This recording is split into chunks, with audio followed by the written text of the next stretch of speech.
Eravamo rimasti a pagina 17. Solo il direttore d'arresto era autorizzato a definire con se stesso la linea politica del giornale. Anche perché era l'unico a deciderla. Se qualcuno non garbava, poteva accomodarsi all'amministrazione. Era accaduto così a Forcella, ma non mi pare che il ricordo di quel fatto mi avesse scosso turbato. Tutto volava a 5.000 chilometri sopra la mia testa, a cominciare dalla Fiat, padrone del giornale, e dalla politica della Fiat, e da ciò che accadeva dentro la Fiat. Come gli altri sapevo che il professor Valletta era il dio di Corso Marconi, che parlava quasi ogni giorno con il nostro dio di Galleria San Federico. Ma Valletta non lo vidi mai. Non vidi mai neppure la mitica Maria Rubiolo, la bestale dell'ufficio stampa Fiat.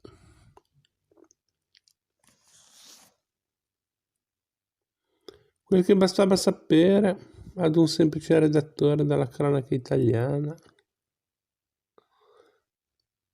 era che dalle notizie sugli incidenti stradali andava tolto ogni riferimento alla fabbrica produttrice dell'auto.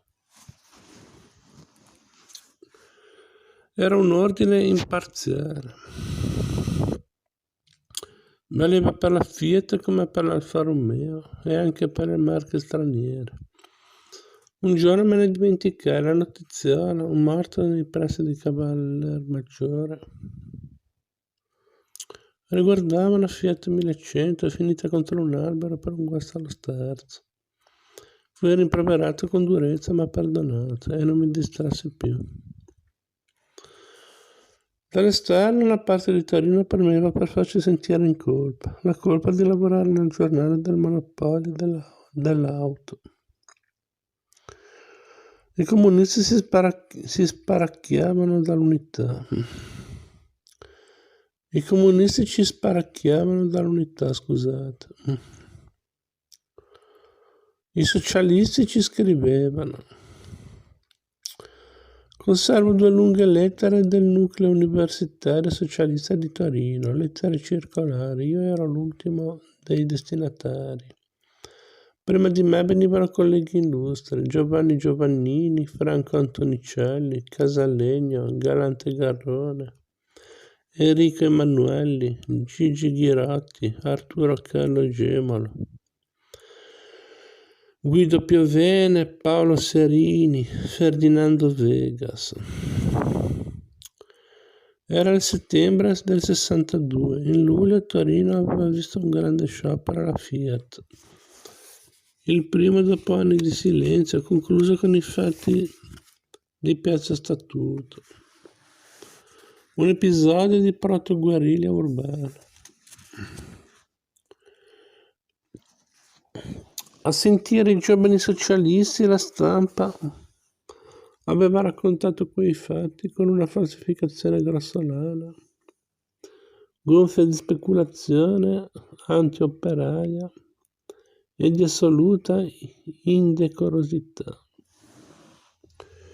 Dicevano quelli del nucleo, il democraticismo, l'antifascismo, il progressismo sociale di cui Samantha, l'organo della Fiat, svaniscono non appena viene minacciato da uccidere lo strapotere del monopolio automobilistico. E concludevano chiedendoci, voi che vi dite antifascisti, democratici, e talvolta fate professioni di simpatia socialista, perché controfirmate l'azione antioperaia del giornale di De Benedetti? E perché ci arrestate? Qualcuno rispose, io no. Non sapevo che cosa rispondere, ma restammo tutti. Anch'io restai. La stampa era meglio di quel che i giovani socialisti immaginassero. D'accordo. Ci chiedeva di essere conformisti, almeno quel tanto che bastava per non risultare troppo fuori dal coro. Ci domandava di non rompere. Ci chiedeva di non rompere, di non disturbare il manovratore, di non pretendere di rovesciare il mondo, di imparare bene un mestiere, felici di essere pagati in modo giusto per farlo. Sì, in fondo non pretendeva da noi nulla di strano.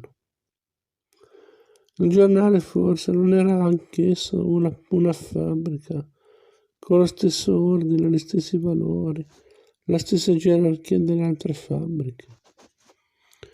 Così della mia prima fabbrica al servizio di quel capo geniale che fu GDB, oggi a distanza di 25 anni, ricordo soprattutto il buono che mi ha offerto. Ricordo la santa ingenuità che alimentò in me.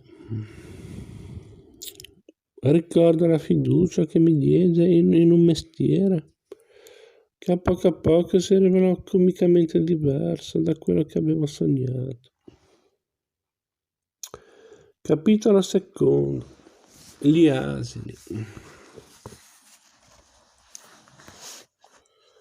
Un cimitero di errori. Nell'agosto dell'81 il direttore di un grande quotidiano italiano spediva a tutti i suoi redattori questo messaggio irato, accorato. Cari amici, da qualche tempo, probabilmente a causa dei vuoti dovuti al periodo feriale, si nota un'abbondanza di errori nei testi del nostro giornale. Dico errori e non refusi di stampa. Errori che provengono in primo luogo da sbaglioni di chi scrive i pezzi e in secondo luogo dal mancato controllo di chi questi pezzi mette in pagina. Per citare i casi di errori più frequenti ricordo, primo, incerta e non unitaria grafia dei nomi stranieri che ognuno scrive a proprio piacimento e che molto spesso non vengono unificati nel momento della messa in pagina. Secondo, cifre non attendibili, miliardi scambiati per milioni o viceversa, specie quando si tratta di dollari, il che rende non credibile la nostra corrispondenza. Terzo, virgolette inutilmente messe a sottolineare parole il cui significato è univoco. Questo avviene talvolta anche nei titoli. Quarto, assenza di virgolette in apertura o in chiusura di un discorso riferito. Quinto, sgrammaticatura. Ho notato anche che vengono talvolta messi in pagina testi di qualità scadente che meriterebbero ad essere cestinati. Temo che in questi casi, che non dovrebbero mai accadere, i capi servizio non contestino con sufficiente rigore agli estensori dei testi e le loro insufficienze, inducendoli così a ritenere davvero bene adempiute le loro incombenze. Ho detto all'inizio che questo deteriorarsi della messa in pagina è in parte da attribuire alla carenza stagionale di organici, ma è mia impressione che questo sia un vecchio difetto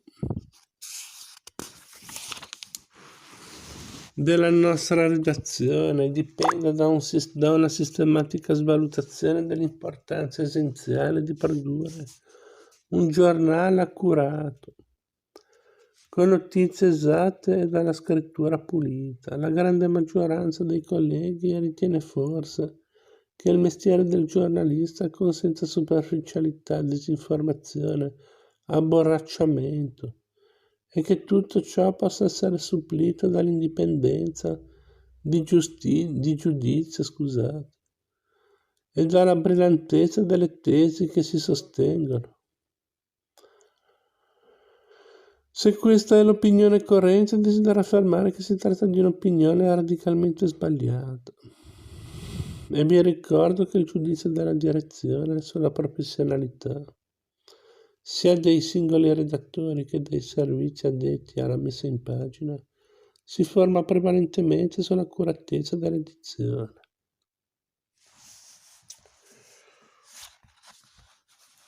Giampaolo Pansa, carte false. Mettete sempre la luminosità al massimo se volete capirci qualcosa. Alla prossima.